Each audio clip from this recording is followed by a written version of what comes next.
Hey guys, what is up? Welcome back to the channel. It is yours truly, Krystal Leandra. Sorry, we went live for like 10 seconds and then we came back in having some technical difficulties. I'm trying to get the audio set up correctly where the intro song doesn't play through my microphone because I know that it can sound muffled, especially on the podcast. So just know that I'm doing everything I can to try to get it fixed. I thought I had it fixed today. Canceled the stream, didn't have it fixed, tried it again, still didn't have it fixed. So we're just going to go with the flow. And yeah, so I'm going to go ahead and chat what we're going to talk about today. What's my name? Like, I've been gone for 2 months. I literally don't know who I am. I just got back to my body today. I've been gone for about 60 days. It's really nice to be back on Earth. Where have I been? I've been editing my book. It finally came out today. My book finally released today on Amazon, which is really exciting. I have a bunch of you guys have already talked, like the whole like Facebook chat group that we have and stuff. Everyone's been saying they already got the book. There's available on ebook. People are getting it on ebook and they're purchasing a physical copy. The physical copy means so much to me just because like it's tangible evidence of like the hard work I did. So I love that you guys love the ebook, but I would really love if you got the hard copy because it just means so much to me after all the work that I put in. It was a lot of work. I did decide to self-publish it, so I didn't go through a publisher.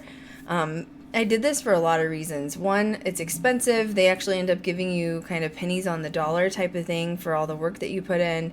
I understand, though, why a publishing company charges so much money for like, you know, editing your book and producing it, because it took me like 2 months to literally get it prepared for release. And a lot of blood, sweat, and tears went into it, especially me doing it by myself. If any of you guys do buy it, I love you guys if you buy it. I'd love it if you could review my book on Amazon. I'm not asking you to just give me a 5-star review, although I would love that. After you read it, if you would review it, I need at least 50 reviews for the book to be like easily searchable for other people that don't find it. So if you do buy the book, please leave a review. I would appreciate you, like, to the moon and back. Some people are literally halfway through the book. So what most people seem to be doing is they've already got the ebook, they're reading the ebook, and then they ordered the like actual physical book because it's going to take a few days to get there from Amazon. And that means like so much to me. So a lot of people are already like halfway through the ebook, and somebody tweeted at me last night about how sad one of the chapters is. I talk about my soulmate dog in one of the chapters, and I really just wanted to make sure that I got across how important he was to me. I really wanted you guys to understand that he was more than just like a dog, more than just an animal. So although that chapter is probably the saddest chapter in the book, it's the most meaningful chapter. Kat and I are going to be doing she's going to interview me in a couple of weeks, 2 or 3 weeks from now. I'm basically waiting for everybody to get their book in the mail, and hopefully you'll be able to read through it by 2 or 3 weeks from now. And then Kat is going to set up a Q&A session. She's going to come up with some questions and she's going to interview me about the book. So if you guys have any questions, you should just at her, on like Facebook or Twitter or whatever, and she'll probably take your questions. My book is a lot of ups and downs in my life. It does end on a happy note, ends on a very like positive note. I also tell some really hilarious, funny stories about random people that I dated in one of the last chapters. So it will end up as a feel good. I wanted to make sure that when the book closed, you felt good, so you'll see like the trials and tribulations I've had in my life, but it does come to a really positive, beautiful ending in my opinion. And it's just really exciting that it's finally out there and like it's a thing. So I can't wait to get my own copies in my hand. For now though, I'm going to bring in my sidekick Kat. What are you doing, sidekick Kat? Hi, being a Kit Kat, Kit Kat, how's the northeastern cold, freezing snowstorms? Cold and freezing. Right. Very cold and freezing. We had some snow this morning, but it's been super cold, super cold. I mean, single digits, but with the wind chill, it makes it like negative. It's like -2 or -3. It's what it feels like. So I'm like whining in Vegas here. We've gotten snow in Vegas, and we usually don't get. Can you just make sure we're running on Facebook, just as like a quickie? Just make sure that we're up and running. Just because I was like, it's a retrograde, man. Like when that happens, like there's just weird stuff when the retrograde's around, technology stuff. But yeah, it snowed in Vegas for a few days, and it was really strange. Like Vegas gets snow sometimes, so people get shocked by that, and it's like, no, it happens, but it was like stuck, and it was around the valley, so that was kind of weird. That was really weird. We're good on Facebook. We're good? Awesome. Okay. Mm-hmm. So, yeah, I shouldn't complain about the snow here. Kat is hopefully going to be making a trip out here, though, in the next, 2 to 4 weeks-ish, right? Is that our plan of action here? 2 is good. That's safe. That's a safe mark. She has knitted herself a hazmat suit, and she's ready to get on a plane and go. And when she gets to my house, I'm going to spray her down with Lysol disinfectant, and then she's going to jump in the shower. We're going to burn her clothes. Yep. And then there's no corona. You know what I mean? Like, we're good to go. We're just not going to worry about it. It's going to be great. Literally. It's a good time, all right? It's been over a year now since I've been in Vegas. Mm-hmm. That's long enough. She's not... I mean, I'm sure we'll stream while she's here, but this is going to be... I mean, usually we have work trips only, but this time I think we're just going to kind of have a fun trip because... COVID has been fun, you know what I mean? So we're planning on maybe making a trip day or two into Utah, a trip a day or two into Arizona, a trip day or two into Cali, and except Cali we have to be careful because they have 1 in 5 people are sick right now. So if anyone gets near me, I'm gonna spray them with Lysol, straight up. It's like a pepper spray can, but Lysol. Pull it out. Our numbers in Vegas aren't too bad, thank God. But we still have people coming in here from, the hospitals are overwhelmed in California and in Arizona. And so we have people driving into Vegas because they have, the pandemic issue going on. And all of us local vegans please don't come in here, please. Our numbers are on the lower side. Please don't, just stay where you're at. We don't need you here. Okay, don't move. So our hospitals are pretty much overwhelmed. Oh, that's another thing I guess I should chat real quick. My mom is in the hospital. I know I tweeted that. Sorry to panic everybody. She had a triple bypass, guys, and her health is fragile. And she's older and her health is fragile. That's really all I can say. And so she's okay. It's she basically has a blood infection, and she's just on some strong antibiotics, being under doctor watch. She's not in the COVID ward, thank God, and she's gonna get out hopefully sometime next week. But that was also why my book was a little bit late being released, because I didn't want to have the attachment idea of my mom going in on the same day my book was released. That's just sad memory. Let's not do that. You know what I mean? So she's good. But today, Kat and I have some tea to spill, like normal. When Kat's on here, it's going to be a funny, ridiculous stream. It's going to get real. It's going to get real because there's zero filter, and it's a gift and a curse at the same time. Why am I laughing? It's the trauma. It really is the trauma. It's fine. So we're going to go over a few things today, which is going to be a really fun chat.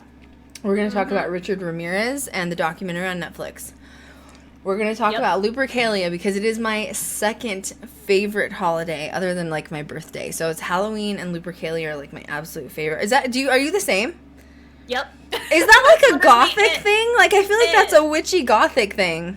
It's messed up, but it's fine. All of my friends are like, "Oh, I love Halloween." And second, Lupercalia. Like let's I know, like it's horrible because I mean the actual origins of Lupercalia in Rome. I know we've talked about it before, but it's such a fun topic to talk about. It never gets old, you know? Like it's so much fun. I made a Lupercalia t-shirt too. If you guys haven't found the Ghost Girl Diaries, I made a bunch of merch. It's on my website. I'm still working on my website. I need to tweak some stuff. But go to ghostgirlglam.com. And there's even Ghost Girl Diaries hoodies. There's Ghost Girl. I ordered a hoodie for myself, by the way. So I'm going through a manufacturing company that prints on demand, and they ship it for me, but it's on my website. So the minute that it like gets done printing, they ship it out to you. A bunch of people have bought a bunch of stuff already. And I made a Lupercalia t-shirt. I made a couple of other cute ones. So just FYI, those are up there. Oh, and if you're wanting to search my book, go to Amazon, search Ghost Girl Diaries, and it should pop right up right there. Let me put that in the chat too. I'll look it up while you're talking. Richard Ramirez, Lupercalia. Oh, and what is it? After Death series? Is that what it's called? So, I wrote it down. Surviving Death. Surviving Death. Mm-hmm. We're going to talk about that today, too. Yeah, there's no tea with that. Okay, it's been a long life, you know? That's going to be the best part, okay? You got to stick around to last? Yeah, that has to wait because that's going to get obnoxious. Like, yeah. Now we're going to rush through Richard Ramirez and Lupercalia just to get to the tea part. You know us too well, Krystal. I know, it's so bad. All right, I'm copy and pasting the Amazon link now for the paperback. So Richard and Ramirez, you can select Kindle too. Oh yeah, there's Kindle too. Well, that's what everybody's doing, which I like. I love that everyone's supporting the ebook and the paper book. Like it means so much to me. Like I'm probably gonna film it on Instagram when it comes in the mail, and I'm probably gonna scream when I'm like holding my own book. Because like you can ask Kat, like she was there for the whole thing as creating it. Like there were days I was like, I just want to die. Like, it's so bad. It's so much. You worked so hard on this. It's incredible to see it. I was literally up working till like 3 or 4 in the morning every night to try to edit it. And then, like, you send it to your friends and then they read it and then you have to edit it again. And, like, honestly, I've probably read my book like 200 times. I could probably recite it without even looking at it. And then somebody on my Instagram today was like, are you going to be releasing an Audible version? And I'm like, I feel like I'm having a seizure. Hire somebody else to do it.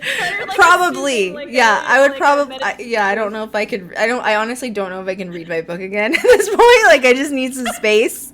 I love it. You know, I'm excited, but it's just like, I need some space. Oh, funny. Redemption said, congrats. Thank you so much. So, okay, Richard Ramirez, the Night Stalker series. I'm just going to word vomit really quickly.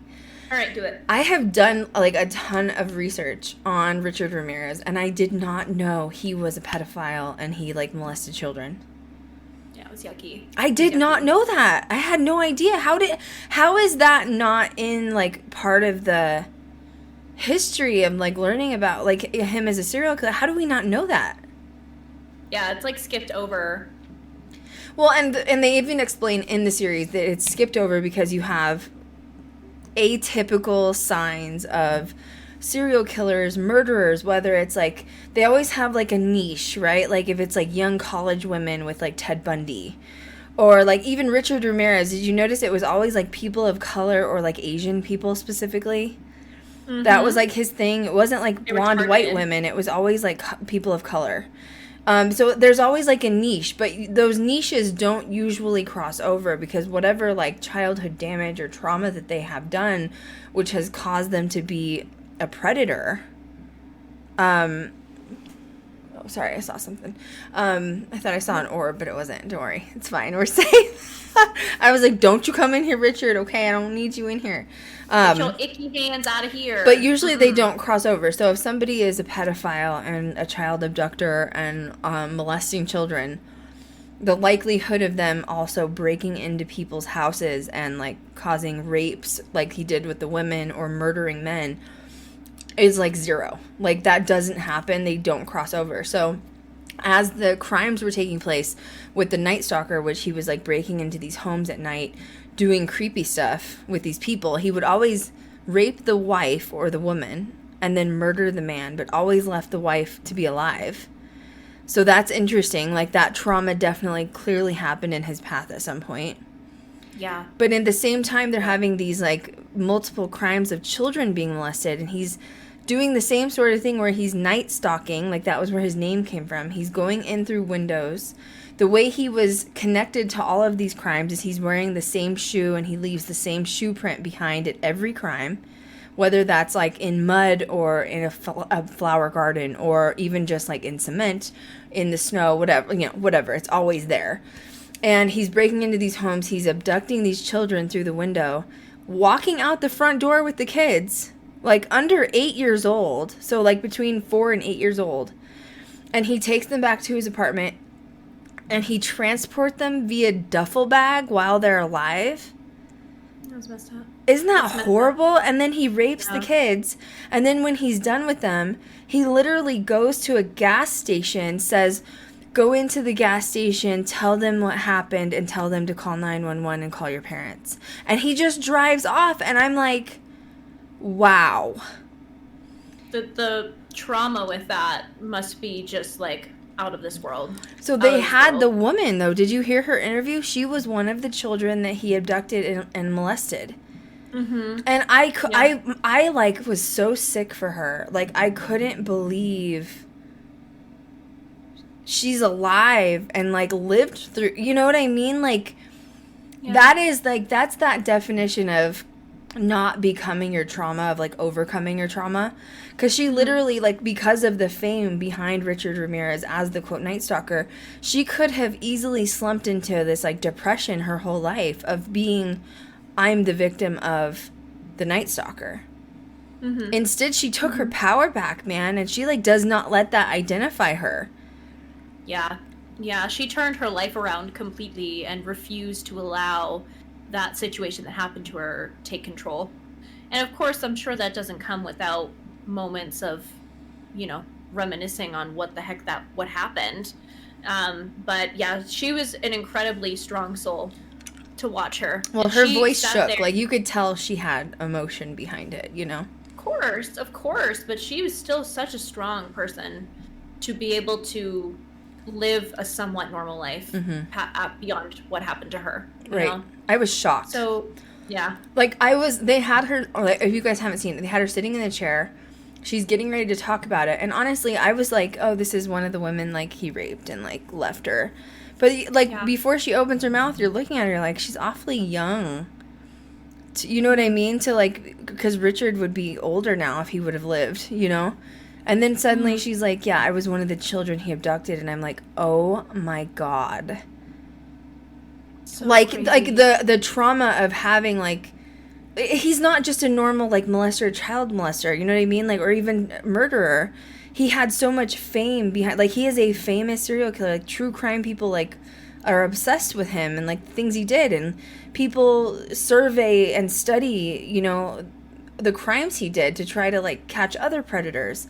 And it's, to be molested or hurt by somebody of such stature, she could have easily fallen in that trauma bonding lane of being like, I'm going to become an alcoholic. I'm going to become a drug addict. My life is over. My life is ending. Like, I always have this, like, evil devil on my shoulder. And although she was emotional, she didn't seem that way to me at all. Did she to you? Not in the slightest. Like, she's a strong bitch. Like, straight up. Straight up. Yeah, that's it. And that's what I meant. Like, she's just sat there and spoke her truth and spoke about what happened and changed her life completely. But even to get invited from the producers to be there, to do this interview, she could have said no. Yeah, she's strong. She's very strong. Damn. Mm-hmm. I mean, that is a lesson for everybody because, and I repeat this in my book too, is like, it is normal to go through trauma. It is normal to have a hard life. It is normal to have ups and downs. Society teaches us to be ashamed of having difficult times in our life. And some of us, obviously, thank God, I've never had a molestation take place, thank God. But, like, it shows you, like, sometimes your path isn't that difficult. You know what I mean? Like, other people have had harder paths, and they've come out on the other side. Like, that is an old soul. That's, like, some strong old soul shit right there. Yeah, because she did not let it define her. So it was amazing. Go ahead. You want to take over for a second? She's just an inspiration, honestly, you know, for other women that might have been through some other, you know, traumatic means. And it's just really empowering to see, you know, a woman standing so tall and proud of the life that she's built based off of, you know, what her younger years were like when she had that incident happen with Richard Ramirez. And it just goes to show you what a perspective can do, what a healthy perspective can do in the midst of chaos to transform your life. And it's not easy, and that's not to discredit people that have been through things and are struggling and don't have the things that she had, but it's such a beautiful, like, light at the end of the tunnel view. Well, it is. It's like, I can make it too then. Like, if she can do this, like, I can do, like, I don't know what can be worse than surviving molestation, sexual abuse as a child. You know what I mean? And go ahead. Yeah, and the messed up part of him telling her to go and call 911. Right. Like that psychological that just trauma blows my mind. So that is what would mess the worst of people up, literally. Like, I mean, you have to be messed up to have to do that, to say, commit the act, put them in a body bag live, commit the act, and then tell them, call 911. Right. Because in a young person's mind, that's what you would do. You would already call 911, but it was just messed up. Real gross. It was so bad. Did they say how many children were involved? It was like 5 or something? Yeah, it was something like that. Majority of them were boys. So, see, that tells me he was molested probably as a child. Yeah. And then he started to reenact the acts, and that's why he let them go, because he was let go, right? Yeah. It's that thing that you study with, like, psychology of when you're no longer in control. So when he was a child being molested, he was not in control. And now he turns around, becomes the predator, and now he feels empowered because he's now in control. Right. It's messed up. And he starts reenacting the same things, but he's like, well, I won't kill him because I remember being a kid and being scared too, but I'm just going to let him go. Oh my gosh. See, now, okay, I love, serial killers. Obviously, it's part of paranormal. And I've talked about this with Kat, as I do think some serial killers may have mental health issues. I definitely think bipolar could come into play with manic episodes. But with Richard Ramirez, I think he was just a bad egg. I think those just exist. I think he's just a bad seed. He's just a bad egg. And, I mean, clearly it was brought on from the trauma of his childhood. But, like, he did violent acts, like stomping people to death. Like, who... Once again, like, when I'm reading about serial killers or, like, watching true crime documentaries, I put myself in the shoes of the murderer, and I'm like, the violence, the energy that it takes to be able to stomp someone to death, even the energy that it takes to break in a house at night, pick up a child, carry him out quietly through the front door. To me, like, that had to have been an adrenaline rush for him. You know what I mean? Yeah. Like, ooh, I did it. Look, I did it again. I'm always doing it. I'm always in control. I'm doing it again. Right. Nobody knows. And I think he probably thought, too, that he was going to get away with it. He did. Yeah. Because he wasn't going to murder the kids. He was going to tell the kid to do the right thing and, call 911. But that's the messed up psychology behind it. And I told Krystal about this, too, when we were talking about the series that we watched, the Night Stalker. And I had never seen darker eyes on a serial killer. Like, evil. Oh, yes, but... Okay, I like that you're... Because I'm going to play devil's advocate. But a lot of people are like, oh, he was into Satanism, and he, like, summoned demons, and, like, he was satanic, and he was possessed by the devil or a demon while he was creating these acts. Bullshit. I'm sorry. Let's not give Satan that much credit, or demons, for that matter.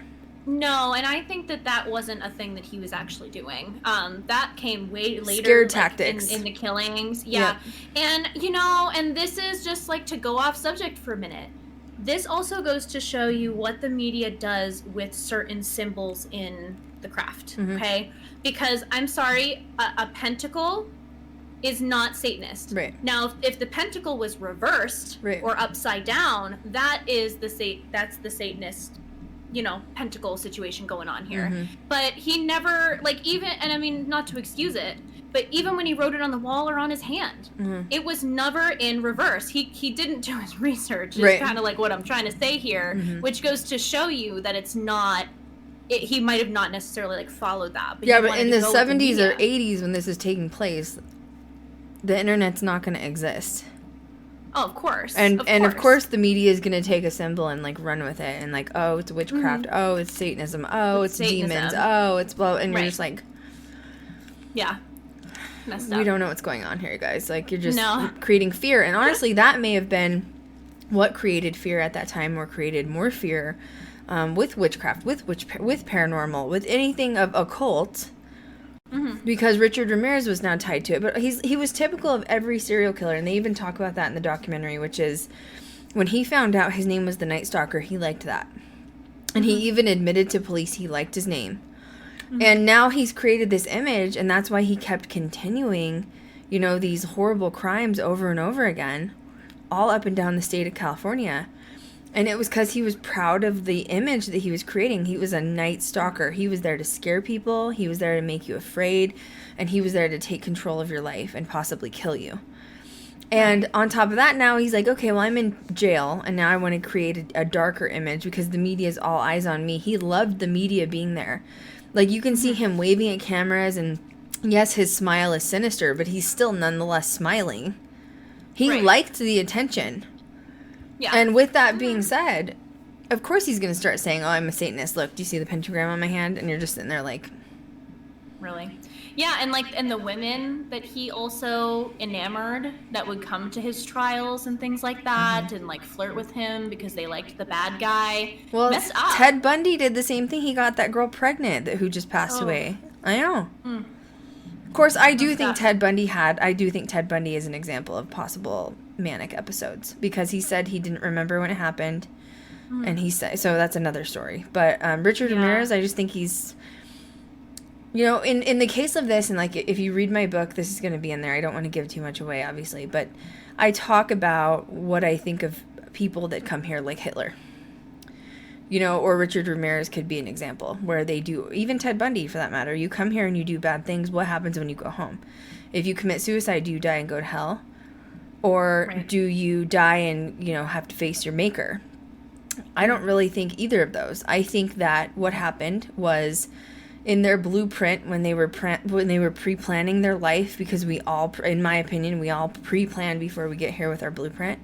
I think that Hitler, I think that Ted Bundy, and I think that Richard Ramirez wrote in too many traumatic events in their life, such as childhood trauma, like being molested or whatever.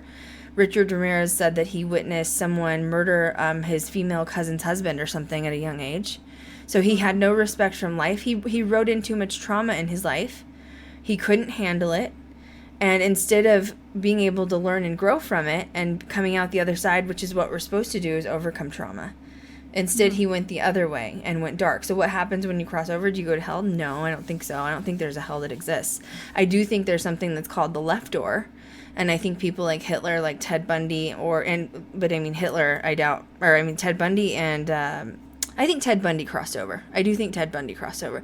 I don't think Richard Ramirez crossed over. I think he is afraid to meet his maker. But I think they go back. They have to rewrite out their life path. And I think they have to be like, okay, wrote in too much trauma. Can't do that again. But you have to go back and conclude your life again. Back through the left door. But you have to take some bits and pieces of trauma out. Because I really think these people that are serial killers had some really messed up childhoods. Some seriously messed up childhoods. He was born in February 29th, so that was why... Okay, this is something I wanted to bring up. So he was born on technically, what is that, Leap Day? Is that what it's called? Yeah. Leap Day was February 29th? Yes. Because normally there's only 28 days in February. You know who else was born on February 29th? Who? Eileen Wuornos. Really? Female serial killer from Florida. Wow. That's interesting. Now, if anyone's listening and your birthday's on February 29th, don't come at me, okay? Don't at me on social media. I'm not saying you're a serial killer. But it does make you wonder, if there's some sort of a correlation there. They weren't born on the same year, but it does make you question things, doesn't it? Because technically their birthday only what's leap year? Is it every 1 year, every 2 years, every 4 years? I can't remember.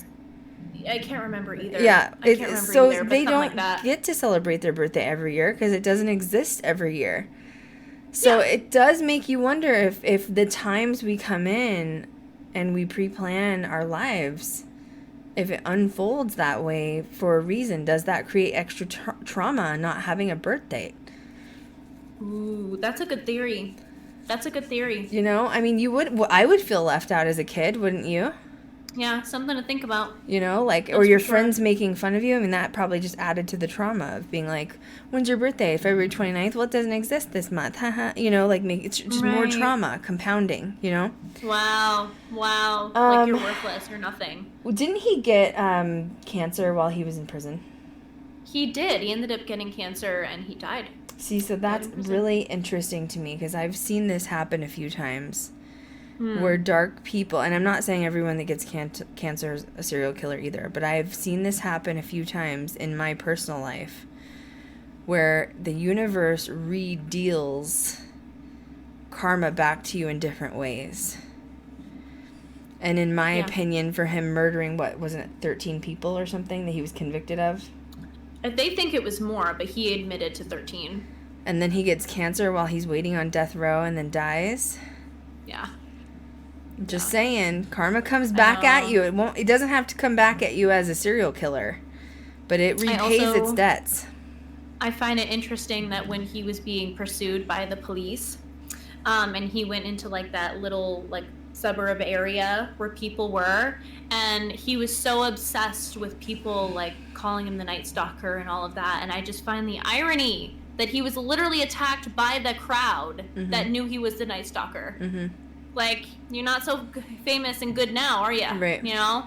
Oh, well, that's the ego, and that's the like psyche of the mental health issue too. Like, even if he's not like diagnosed clinically, there's something wrong with like neurons not firing correctly up there.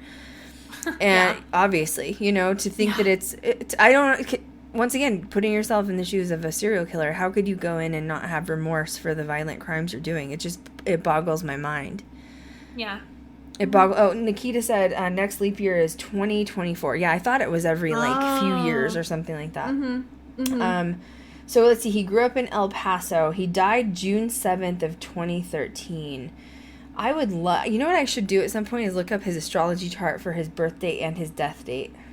Oh my gosh, do a YouTube video on that. That would be interesting, wouldn't it? Ooh, that's really a good idea. Should I do that? Do it. Ooh. Do it on the other ones too. What, like Ted Bundy? Let's talk about serial killers astrology chart. That's actually I wonder if you could correlate something out of that. Make it a series. Make it like a YouTube series. You guys think I should do a series? Or Twitch. Do it. I'm all excited. I'm like, You're like astrology. Don't get me started, okay? Like, literally. So reports say that he was 12 years old when his cousin, who is a Vietnam War veteran, showed him pictures of Vietnamese women that he had raped, tortured, and killed. So they think this was partially where his brain started thinking that it's a good idea. I still think he was molested. Do you? Yeah, there was something wrong that was going on. And I agree. He never really, correct me if I'm wrong, but there was never really any information brought up about his childhood. He kept his mouth shut. There was not a lot of context. It's interesting because if you're researching, and I'm assuming it's the gender displacement of female versus male. Because if you research, and this is just my history, I don't know how you guys feel about it that are watching, you find more information on a woman's serial killer's childhood than you do on a man's serial killer childhood. And I think the reason is that women are emotional beings, and like when they get caught, they're like Eileen Wuornos. I was tortured and raped by my grandfather, and he abused me, and he got me pregnant, and you know what I mean? Like, you're gonna spill your guts because like you finally have someone to talk to about your trauma. Yeah. Where men are withholding that trauma and like putting that masculinity up. You know what I mean? Of I'm fine. Nothing happened. Yeah. It's none of your business. That barrier. Like, it's so bad you don't even want to, like, bring it up. Like, you've buried it so depth in the back of your mind that it's not even going to, like, come out of your mouth, you know? Yeah. That's just what I've noticed with researching. Because even Ted Bundy didn't... I still think something was wrong with Ted Bundy, too, because they think he kidnapped his first victim was when he was on a newspaper route when he was living in Tacoma, Washington. And I believe, don't quote me on this because I don't have the facts in front of me, but I think she was somewhere between the ages of like 5 and 8. And Ted Bundy was like 12 or 14. He knew the house. He'd been watching the house. Had been on his paper route. They had a shoe size of a child by the window. The window was open. He went through the window, abducted the child, and walked out the front door. They found her body like later down by the river. So, I mean, for him to be 12 or 14, once again, reenacting this, that was his first murder... What happened to your childhood and you're not telling anybody about? Something happened in your childhood. Like, I literally think that childhood trauma, like, chemically rewires the brain for some people where they just can't deal with life. Understandably, because that's horrible to be molested or whatever. You know, like, that happened. The interesting thing is he was raised and born in Connecticut, I think, Ted Bundy, just to go off topic. And I did a lookup of his address where he was born, and it's literally exactly 3 hours from my place. Ooh, let's drive. I was thinking of like doing a drive-by and just like getting footage. This sounds violent. I'm going to do a drive-by, guys. Okay? And then also, you know, put my voice recorder out the window, just ask questions. Just drive by with the wind. You just hear the whole time. Get EVP without being like, you know, too obvious. You know? Oh man, I think Ted Bundy crossed over. Box in the top of the car, you know. Yeah, I mean, I don't feel like, because even I think at the museum his glasses are there too. Yeah. I think I don't know. I don't feel his soul, honestly. No. I thought maybe in his like childhood home there might be some residual things if some things went down. You know. Oh, you mean like molesting wise? Yeah. Well, like he was stuff. raised by his mom and then his stepdad, so it does make you wonder. Or was his stepdad like abusing and raping his mom in front of him? Ooh. You know, for like, because you have to look at the situation. Like, Ted Bundy liked young college women. So to me, it was like he was witnessing his mom be abused, and he learned that that's how you treat women. Wow. It's a lot easier if you just go on a date, boo. You don't have to do it that way and, like, chop their head off. But that's just my opinion. That sounds like a lot of work. But then again, I'm a Taurus, and I'm just lazy, and I'm just like, yeah, I don't have the energy for that. You know what I mean? I love the rabbit holes we go down when we talk about like the similarities between them. It's so true. I think it's fascinating, just to add one more thing to Ted Bundy, that he kept like such a somewhat normal relationship with somebody. Oh, his girlfriend. Yeah, like Liz. It's so bizarre to me. What was going through his brain? Like, I need to know. He swears there were two. He says it was him and there was somebody else in there, and he would say it's a demon. It's dark. I don't know what it is, but it will take me over. And he didn't like have a name for it. He didn't know it, and like you can see the switch in his face. You can. With some interviews where he'll be like, "I'm Ted Bundy," and then all of a sudden he gets that like dark energy going on, and he would admit that. So I think. I mean, sometimes with bipolar, you can get two personalities going on, and they don't communicate with each other, and that can be caused by trauma. Sometimes it can be caused by genetics. If it's passed down, it can be. But when you go into these manic phases of bipolar, if it's a violent manic 1 phase, trust me, I've studied it for a very long time. They don't remember going manic. They don't remember. You could be manic for a day, you could be manic for a week, you could be manic for a month. But then afterwards, you start to come down off the mania. And when you're manic, you do crazy things. Now, I am not saying every person with bipolar is a serial killer. Please do not take my words out of context. That is not where I'm going with this. But there are different degrees of bipolar. And I think the ones that are more extreme, where they do black out and have these extreme manic phases, violent outbursts can occur, and they don't remember the violent outbursts that happen. And that's what Ted Bundy would say is like, oh, I don't, like, I know I killed her and I know that I like chopped her head off, but like, I don't remember doing any of it. And I truly do believe him when he says that. And especially like you can see in his face when that like shift happens. And it's sad because he did, you know, really mental health didn't become a thing till recently, which is so crazy to me. Like, how stupid. What a journey in regards to mental health. This and planet like, is ridiculous, you guys. It's messed up. It's messed up. I also think that when he switched into like his other personality or like his other person, that was when I noticed he started talking in like third person. Yes, exactly. And that wasn't Ted. That was the conniving, whatever other personality that was trying to be sly and pull a fast one. Well, and people are like, oh, was he possessed? I don't think so, guys. No, I don't think so, honestly, because I've witnessed extreme manic bipolar episodes happen, and it's you wouldn't know unless you've experienced it. You wouldn't know unless you've experienced it. And those things. And you know, mental health, it wasn't a topic of conversation because for years women were really only considered to have mental health problems, and you were thrown in the asylum for having too bad of period pains. Yeah. Messed up. If you want to see me go psycho, put me in an asylum for my period pains. Like, that's when I will literally go psycho, okay? Like, imagine that, though. Like, your family would just, like, oh, you're complaining because you have cramps, and your family drops you off and you never see them again? And now you're in, like, a loony bin where there's probably actually crazy people, and then you have staff that's molesting the people. I mean, what a mess. Pumped full of drugs. Actually, speaking of that, I couldn't even get through the American Horror Story Asylum. Did I watch that one? I could only get through a few episodes of it, and it was when the electroshock therapy stuff started happening. Oh my God, Autumn said, my grandmother had electroshock therapy for freaking depression. Wow. It's horrible. That's why, like, I do like to go to asylums too. People are like, oh my God, it's so scary. That's also why I don't like people who disrespect asylums. Because the media made a fear behind asylums, people.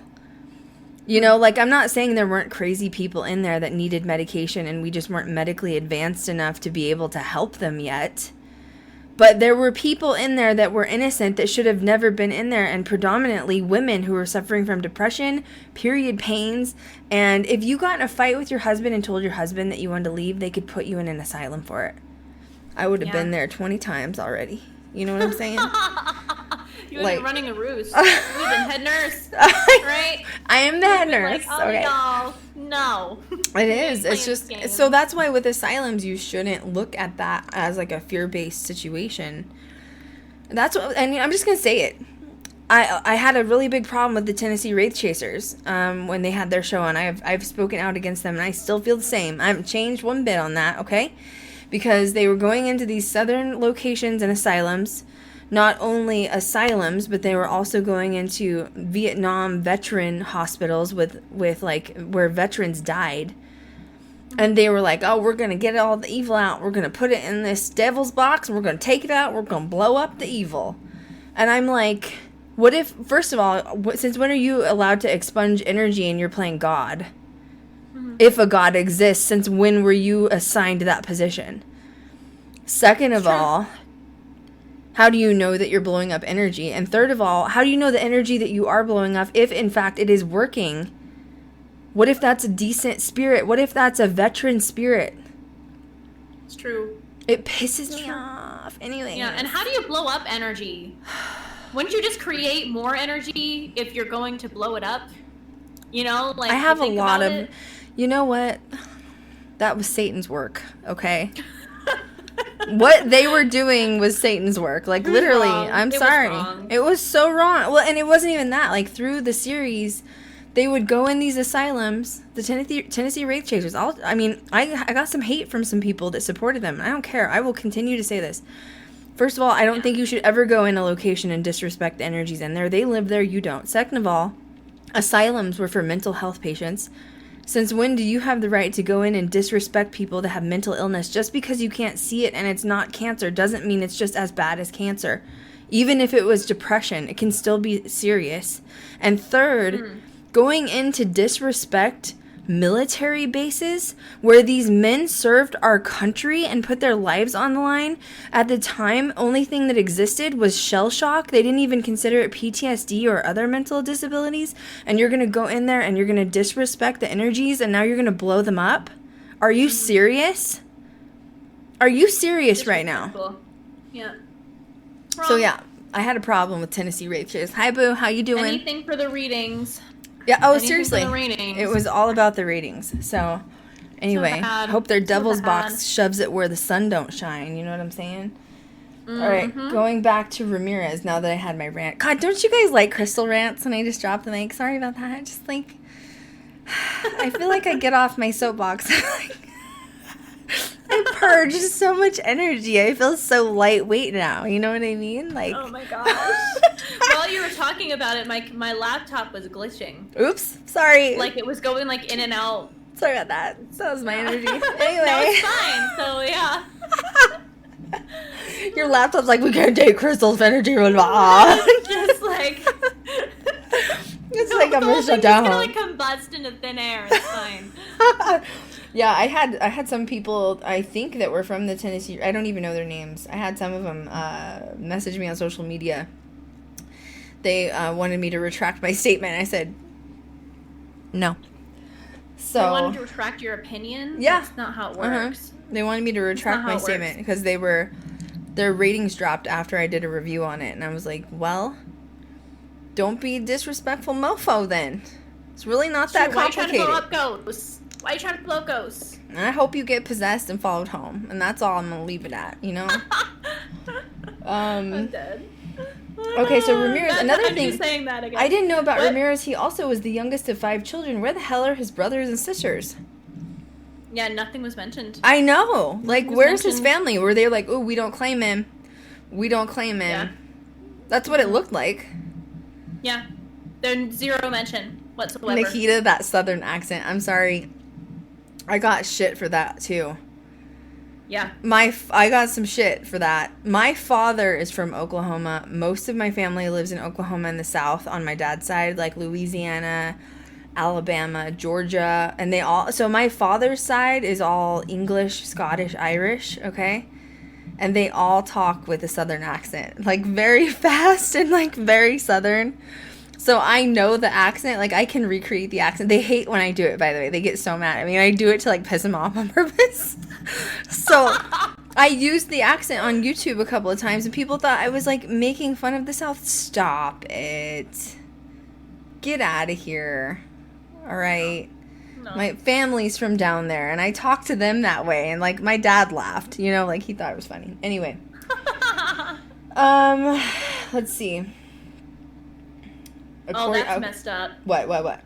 The according to the reports. That's what I was on. How did you know that was the one really? I was on? I know. It just like went on. When Richard was 12 years old, a cousin who is a Vietnam War veteran. Oh yes.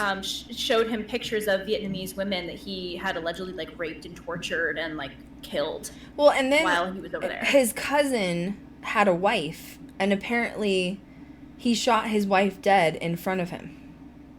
Yeah, that's messed up. So, I mean, of course you're not going to respect the dead or a dead body when you just, like, watched it happen and you're like... I guess maybe it's because he was a child when it happened. He's, like, 12 years old, somewhere around there? Mm-hmm. Mm-hmm. As a child, I feel like you you don't comprehend the psyche of... You know, like you hear on the news, oh, there was a shooting today, it happened, blah, blah, and then that's it. Right. But as an adult, you realize someone was shot dead. They were here 1 minute, and they are gone the next. That person has sisters and brothers and parents and children and people that love them. It's not just a body. Like, this person had, like, a life. Like, this person was an important being in the universe. Mm. And I think when you're 12 or 14, you're so immune to, like, you hear the news and it's like, oh, someone was shot dead. Well, then you witness it in front of you. I don't know if he really grasped the fact that he was taking a life. You know what I mean? No. Like... No. And I mean, and here's my other thing and it's just a theory that I have that I like to talk about my theories. Mm-hmm. When you have these serial killers that shoot and kill people like this, or rape, or whatever it does that ends in death or stomps them to death, like he did. Mm-hmm. You have this person taking life after life. He claims he's a Satanist. I don't know if I really believe that, to be honest. I know real Satanists. I don't think he was. I don't think he was either. I think he's full of shit. Yeah. He might be agnostic or atheist, but I don't think he... But even if... Okay, here's the theory. Even if he's atheist or agnostic, you take, for example, the Ghost Adventures episode when they went to the Cecil Hotel, right? Mm-hmm. And then Marty and... what's the other guy's name? Anyway, they were there. They said, yes, Richard's here. Richard's here. Yeah. Mm-hmm. So clearly... And they were like, I don't think he's crossed over. Like, you can tell, like, the energy. Like, he probably was not crossed over. And you get that a lot with these serial killers. If you're agnostic or atheist or a Satanist, why are you hiding out in the gray zone, scared to return back to, like, where we're from? You know what I mean? Sure. Like, if you're this tough, badass, like, agnostic atheist or whatever, and you claim there's no God or whatever you claim, but yet when you die, because you know the horrible crimes you did, you don't want to meet your maker. So instead, you're just left around floating around in a different dimension on this planet. Clearly, you do think something exists because you're afraid to see it. Right. Your whole life was a lie. Exactly. Literally, like everything you've practiced your whole life. What exactly. Because, like, I'm going to tell you the truth. Christian, and I talk about Christian in my book, and, like, honest to God, Christian was like a love of my life. You know what I mean? Mm-hmm. Christian was extremely... What's atheist agnostic where you don't believe in anything? Yeah. Whichever one was like, he doesn't believe in anything. He did his whole life. Does nothing. Nothing exists. No, we don't reincarnate. Nothing exists. When he died, he did cross over. He's come to me in dreams several times. He's like, I fucked up. Yeah, we've lived a lot of lives. Like, yeah, this shit's real. Like, and he crossed over. Even though, but once again, if you're true agnostic or atheist, and you see the light or whatever it is when it happens, of course you're going to go through because now you're curious. Now you want to know what's going on. Right. So it just, I'm sorry, I'm going down a rabbit hole. But anyway, you know do you see where I'm going with this? Like, yeah, I see. If Richard's such an ass and he's such a badass and such a bully to be able to, like, overtake these people and end their lives, kind of like a pussy ass bitch for not going to the other side because, you know, like, I don't think you're, you know, following through with who you claim you are. You're not as truly scary and badass that you say you are. You were just catching people at a vulnerable time while they were asleep. Right. So. Right. That's just my 2 cents. Anyway. Yeah. I'm off my soapbox again. I had a few of those tonight. It's been fun, you know? It's been a nice release stream, you know? We're just... Maybe it's from the book. I'm going to blame my book. It was just a lot. You know what I mean? Like, Jesus. And retrograde. Yeah, literally. Mm-hmm. Okay, so he had a screwed up life, you know, like, he's getting pictures of murders and rapes and all this stuff. Then 1984, he commits his first murder and raping and stabbing of a 79-year-old widow. Once again, you're a pussy-ass bitch, I'm sorry. Mm-hmm. You broke into someone's house in the middle of the night, an old woman, so he's probably watching her, she's weak. And you're going to pretend like you're this badass? Get out of here. Get out of here. You're weak. You know what I mean? Yeah. No, it's just dark. It's just dark. And it goes to show you that, you know, these murders and these serial killers that just kill to kill, regardless of their past life, are just baseless. Yep. They literally have zero empathy whatsoever. Oh, so this is new info you found. 2009, he was implicated on an 1984 murder of a 9-year-old. So he did murder a child, so his DNA did match the crime scene. Yeah, but they didn't charge him with it. Wow. Yeah, so they must have not had enough evidence. Well, also, he's already on death row for 13 murders. I don't know how much more you need. You know what I mean? That's true. But, I mean, I guess it does bring justice to the family, but, wow. It's amazing DNA can do anymore. It's true. He waited about 8 months before resuming his killings, and most of the deaths were around Los Angeles, as you guys know if you watched it. And he basically would do home invasions at night, hence why he's called the Night Stalker. He'd wait till everyone was asleep. They think that he handpicked his victims. So if it was a married couple or a couple, he would murder the man in cold blood, like shoot him in the head usually. And then the other person would be like the wife, and he would torture and rape for hours. And then he'd just leave. He'd leave her, she'd be raped and bloodied and beaten, and he would just walk away and leave. You know what I just find interesting, too? Is how he thought he was so calculated and he did. Like, getting away with so much. He thought he was, yeah.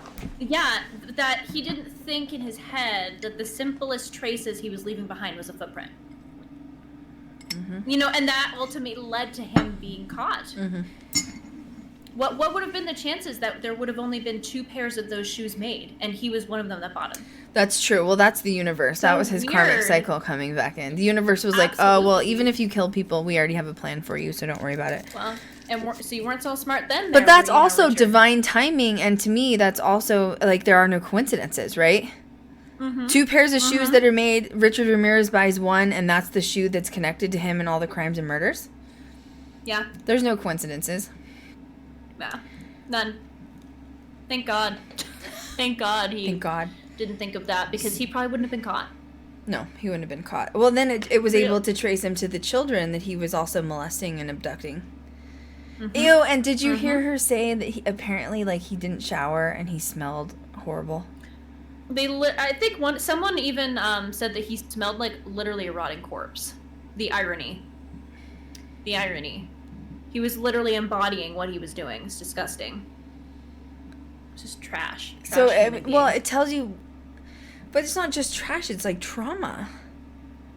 Yeah. Like, I'm not excusing him for what he did by all means. Like, he should have been persecuted for what he did. He's a monster. But... if he's not showering like a normal person would be showering, or, like, cleaning themselves and taking care of themselves, like, he had an apartment. So it just tells you, like, he wasn't even taught to shower. He wasn't even taught to clean himself. You know what I mean? Like, that's trauma. Like, that's trauma, man. Like, this, and not an excuse, but this dude was, like, messed up. Like, from the get-go. Like, he didn't have a chance. He didn't have a chance. Yeah. It's true.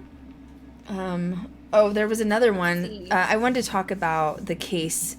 So they had a lot of the cases. They had, like, the police that were discussing that were, like, on as detectives on the case. This is in the Netflix documentary. Now, one thing I found interesting was Richard Ramirez, broke into a couple's home. I can't remember their name. You'll have to research it. And he apparently shot the husband twice, and the bullet lodged in his skull. The husband got up out of bed and went to, like, kill Ramirez because he's in his house. And he's been shot. He's bleeding everywhere, and he is running. What did Richard Ramirez do? He turned around and ran out like a bitch. Yep, he ran away. Yeah, and the guy survived, by the way. But, like, hello? He wasn't as tough. Like, the media made him look scarier and tougher than he really was. He was breaking in unlocked windows. What's the moral of the story? Lock your freaking house, man. Mm-hmm. Kat's had a couple people walk in her house recently. Oh my gosh. Scary. Like, like, not even exaggerating. I've actually had someone... Yeah, Kat has a roommate, and they don't like to lock the door sometimes. You know what I mean? And it drives Kat crazy. She gets very angry, and Kat's been in her house. Tell them about it. Why am I laughing? I'm not trying to be mean, but... And it's not even to be weird, but you know what? Men just need to, like, you know, do simple tasks once in a while. You know what I'm saying? It's normal, lock the door. I can't. Pick up after yourself. That's all I got to say. Okay? That's all I got to say. Very basic. Kat's sitting there, and all of a sudden the door opens, and some stranger's standing in your house. Literally just, like, standing in the dining room. Staring at you. Yeah. And we're like, hello? Hello? No? You just gonna, it's not funny. I shouldn't laugh. It's really not funny. Dinner? Want some dinner? Get out. It's just so Oh, bad. come in. Why don't you stay a while? Nice to see you. But that tells you that, like, even people, like, I mean, I don't know if he was going to do anything, but still. That's how easy it is to just go in somebody's house when it's unlocked. It's like a candy store. Done. Mm-hmm. Yeah, it is. Life gone like that. You know, my aunt, well, my mom's side so my dad's side of the family is like Oklahoma in the south, and my mom's side of the family is from Pennsylvania and Missouri. And my mom's side of the family, very Midwestern. It is a common theme in the Midwest to not lock your doors, not lock your windows. You live in Kansas City, Missouri. It's a little bit rural. Everybody knows everybody. There's subdivisions. It's trustworthy. It's this, you know, it's a little bit southern. And when my aunt moved to Colorado, it was more of like a western town. It still is a little western, you know. And people just break in, walk through your door. And I remember telling my aunt, like, lock your freaking door, man. And she'd be like, oh, we're going to be fine. Everything's fine. So, like, her windows and doors were open all the time. And, like, you could literally go to her house at 2 a.m. and walk in, and she'd be in bed, and her house was unlocked. I can't tell you how many times we'd be like, you're dumb. Like, don't do that. Yeah, it's just the generation. Mm-hmm. Just the generation. My grandparents would do the same thing. I don't even come home for, like, 5 minutes without locking my door, okay? Colorado and Vegas, but like, and I live in a gated, guarded community, and I still would not leave my unlocked. Okay, like literally. True. Anyway, True. Sorry, tangent. I love these streams. They're so fun. Okay, so this is interesting too that I saw in the notes. When the Night Stalker stuff was happening, there was a panic surge with gun sales in Los Angeles. Mm-hmm. What good's a gun when your window is open and you're asleep?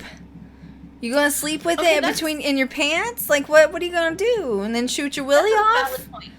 It is. Point. Mm-hmm. Just I feel like it's a lot cheaper just to lock your windows. But do what you want.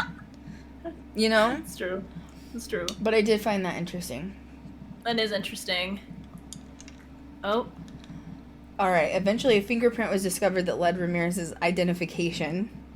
So they were still doing fingerprints. So once again, sloppy work, right? Mm-hmm. And his name was released to the public. Now, the last thing I want to touch base on was they think Richard, well, they know he did. He got in his car, drove to the Bay. Was it San Diego or San Francisco? It was one of them. I think it was San Francisco. It was San Fran? Okay. I couldn't remember because I know that's a little bit further north. He committed a crime there. Was it the mayor or the governor or something that was of the city? It was the mayor. And she's like, oh, we're going to catch him. And she has this public release.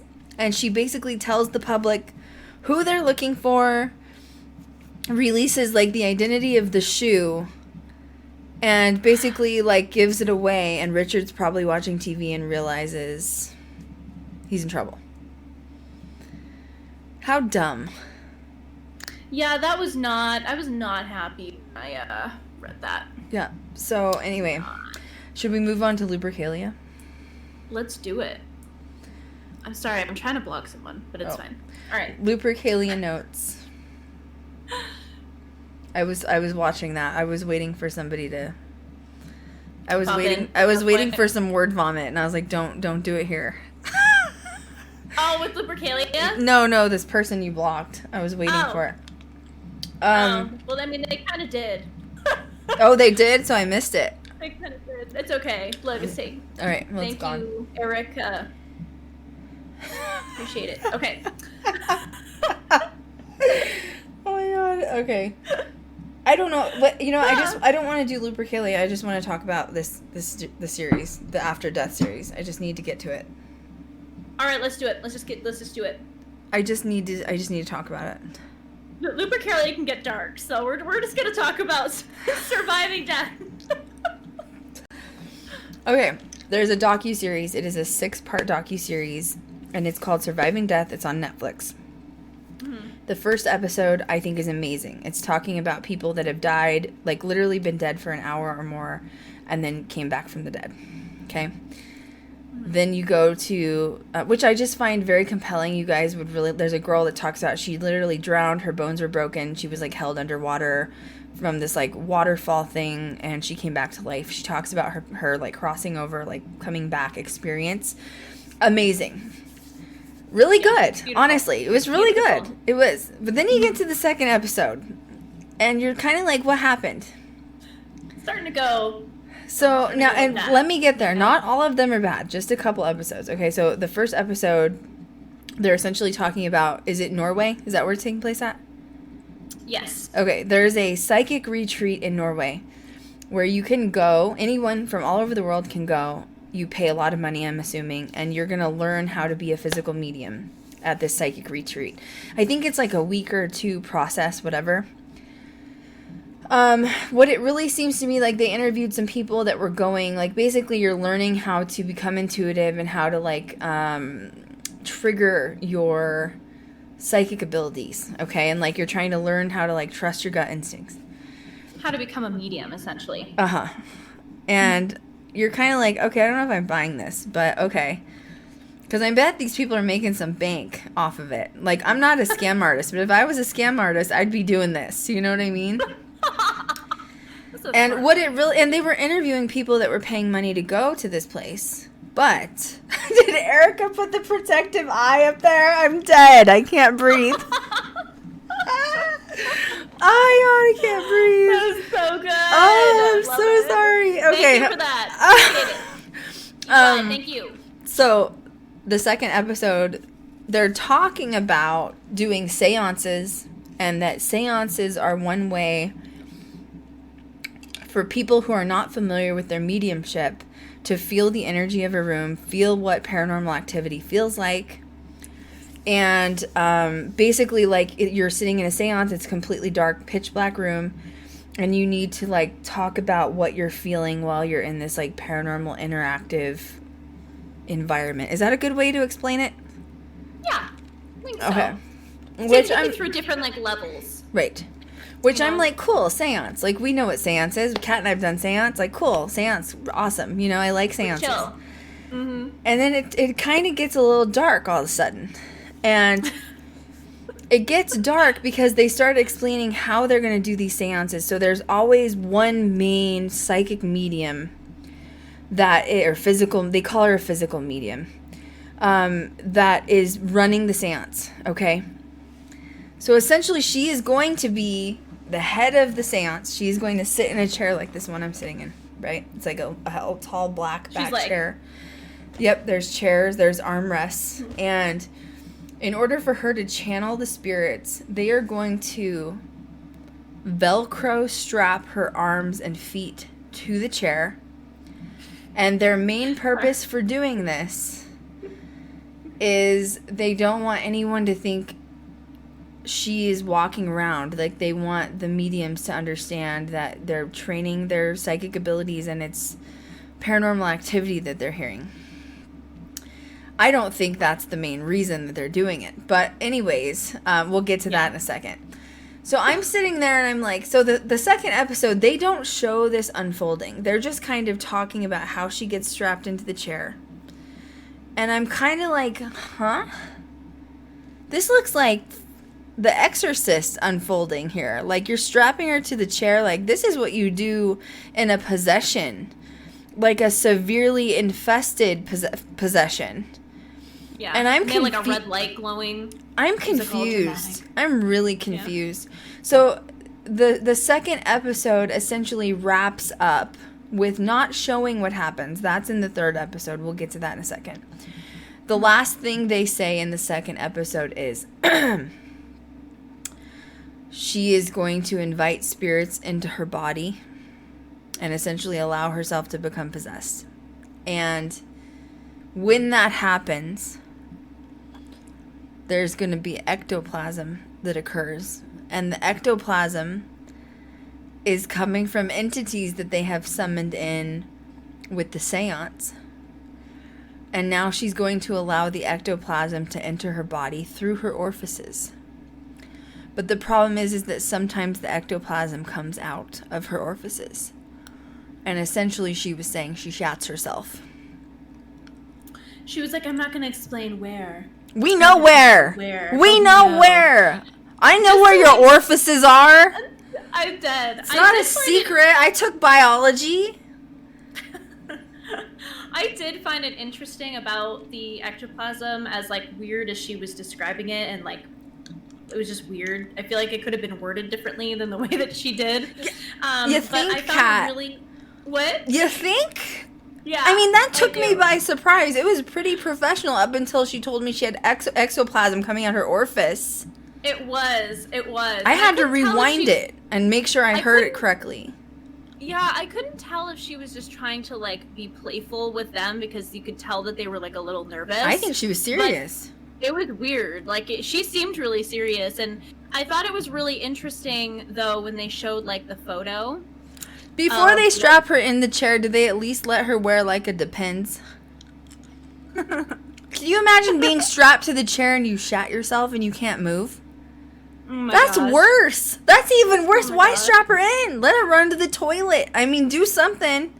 Put a porta potty in there. I don't know. Strap her to a toilet. That would be the easy way, wouldn't it? I'm dead. Imagine being in the room with someone who's sitting in their own poo and the smell coming through there. Are you serious?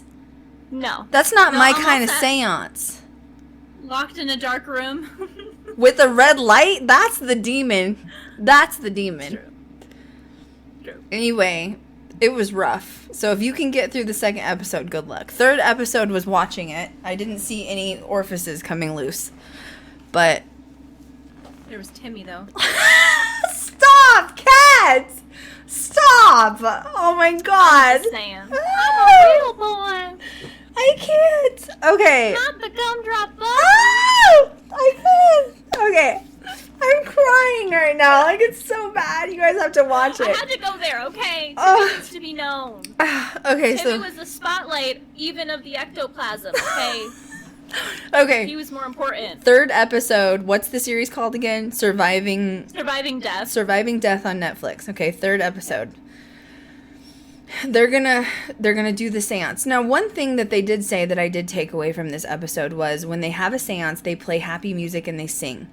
And they say that builds up the energy in the room and it creates energy and it allows entities to manifest easier. That's genius. I'm going to start using that method. I think it's amazing. So I did take that away. Now, they didn't allow cameras in the room when the first ectoplasm took place. I can't. I just can't. It's so bad. They strap her. So You bad. can hear her being strapped to the chair. Her legs and her arms are strapped to the chair. And, like, they're singing and, like, all this stuff. And then, which one came through first? The British voice? Yes. Yep. So they're singing, like, there's only audio. They say, like, oh, we don't allow cameras in there because it can, like, mess up the EMFs. I'm like, whatever. You just don't want to hear, like, Timmy fart. You know what I mean? So, so bad. So, it's so bad. I cannot get straight. Like, literally. Just to, like, touch on it quickly, I think what got me the most was everyone was so excited. I'm crying. Like Timmy was where it was at, okay? Like, Okay, I was at a party with stop, Timmy. Kat! Right, Like, all I'm gonna you're say. getting me cry. Like, literally, it was so funny. Holy shit. Okay, so first, this British voice comes out. Like, okay, I don't know how real it was, guys. I don't know. It's this woman who's from Norway. She shouldn't have a British voice, you know what I mean? It was this, like, slow, deep British voice of this woman that comes out. She's like, I am the spirit guide. I will be your guide for today. And then she's talking for a minute, and you're kind of like, this is a shit show. Like, what's going on here? And then all of a sudden, Let her get it? Do you get it? It's actually a shit show. Anyway, ooh, I'm sorry. sorry. Yeah, It's sorry. so bad.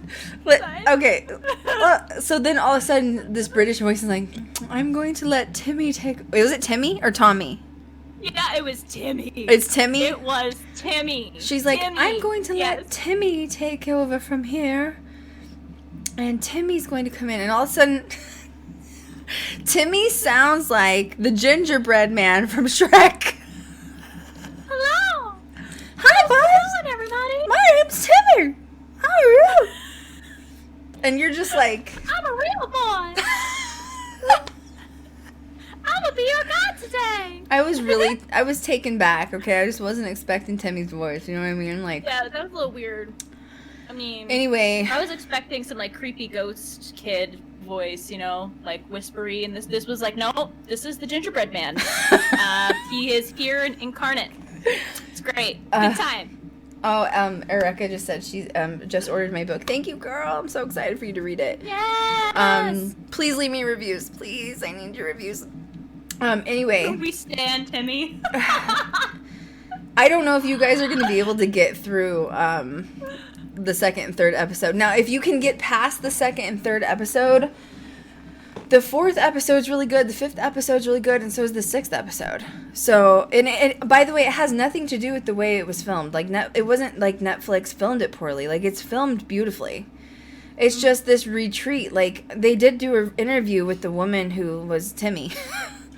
And they were like, what do you think if people say you're, like, a fraud? And she was like, well, it hurts my feelings, but I've come to, you know, the understanding that some people just aren't going to believe that this is real. And I'm like, I don't know if it's real or not. Here's one side of it is those voices were really bad. If she's trying to do a voice acting thing, the voices were horrible. Now, on the other side, if you're strapping these people to a chair, in my opinion, I think there is possession that's happening. And I think I think that they're doing it because they don't know who's going to come through. Don't you agree? Yeah. Yeah. And even when they were talking about it initially, she was saying that it takes like 10 to 15 years to master it. And like to master being possessed? Yeah, basically, yeah. Well, so what's your opinion? Weird. Do you think they should be teaching people how to be possessed? Yeah, I don't know. There's just something about being in a dark room with someone else strapped to a chair that just kind of screams like, you know, bad news. Bad news bears. Mm-hmm. I don't know. Maybe that's just me. Yeah. It's like a little freaky.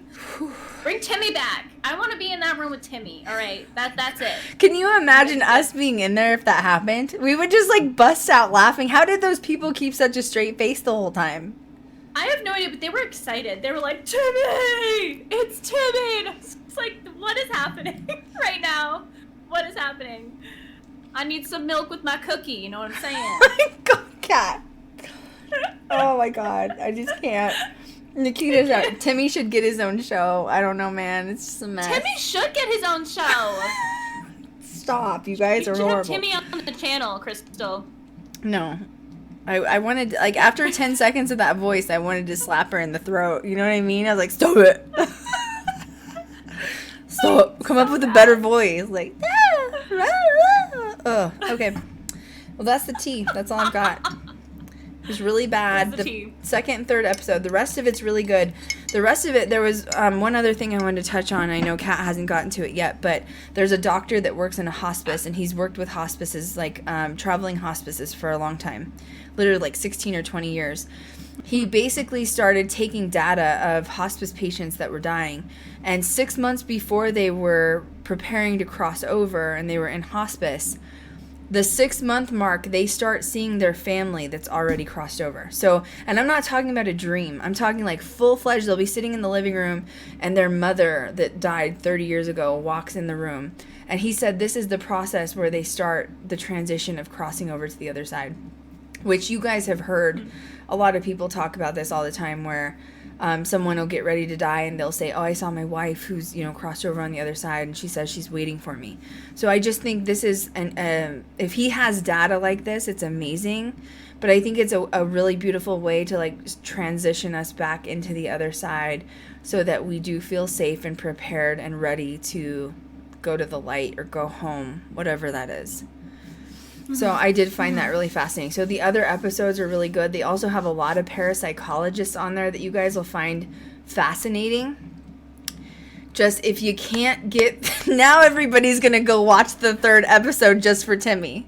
Like literally, they're going to skip every... Like, I just need to see Timmy. Like, Video Timmy and tag Krystal and I. Okay? Just do it. I could listen to Timmy content all day. Right? Timmy content. Stop, Kat. You're so bad. What? Oh God. It's just Shrek. You know? I talked to Kat this morning and I was like, did you watch Timmy yet? And she's like, who's Timmy? I was like, you just need to go watch Timmy. And so she calls me and she's like, I'm dying of hysterical laughter right now. So bad.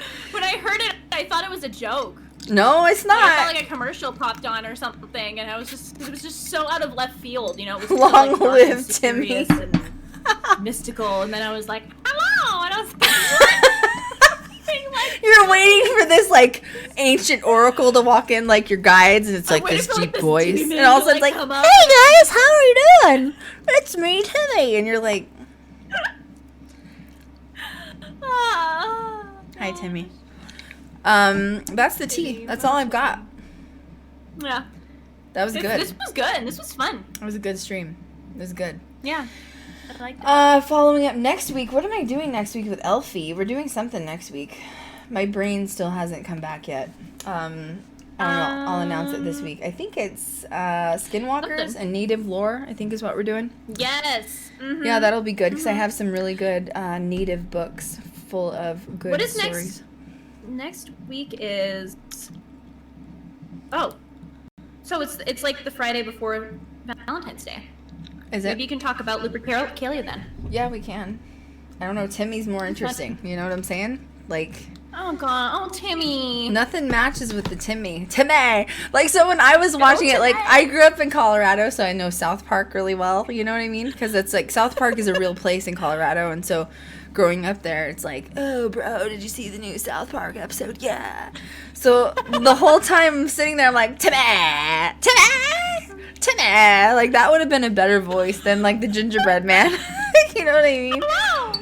Oh, Nikita, Timmy to join GGD. I don't think I can do that. You know what I mean? Like, Oh, come on, Krystal. You know you want him on. telling you, if Timmy shows up, I'm gonna chop him in the throat. I'm serious. Like, you Can you can't. imagine it just being like pitch black in your room sleeping and you hear Timmy disappears out of nowhere. Stop. Now I'm gonna get like Timmy like residual activity in here. It's not gonna be entering my orifice. You know what I'm saying? No orifices today, Timmy. No orifices, Step Timmy. aside. Stay away from my orifice, Step boo. aside. Okay, my orifice is none of your business. Oh my gosh. All right. Please No make pun sure you guys intended. check out my book if you haven't. I'm really, really overly joyed and so excited to share my journey with you. It's paranormal and more, and things that I've encountered in my life on ups and downs and roller coasters. Search Amazon, Ghost Girl Diaries. Kat ordered a copy. She's so excited about it. I can't wait. I just want to hold it. I just want to hold it. I just want to hold. I just want no. That's disrespectful, okay? After all the work I put into that Timmy's book. cute. Timmy's cute though. Timmy needs some Jesus and a voice change is what Timmy needs. I mean, he does need a new voice box. Woo! Okay? He needs a new voice box. Oh my God. true. Okay. Well, thank you guys so much for tuning in with Kat and I. You always know these streams are the best with us. This one will also be uploaded for a podcast. It should be up tonight or tomorrow, and it will also be uploaded to YouTube. And yeah, that's all we got. Super fun tonight. Signing off with Had a Timmy. blast. Thank you, Timmy. Shout out to your voice. Thank you for being a part of the stream. Make sure you check out the Richard Ramirez series on Netflix, as well as Surviving Death on Netflix. Timmy is episode 3. And as always, we will catch you guys next time. Follow us on social media. Bye, guys.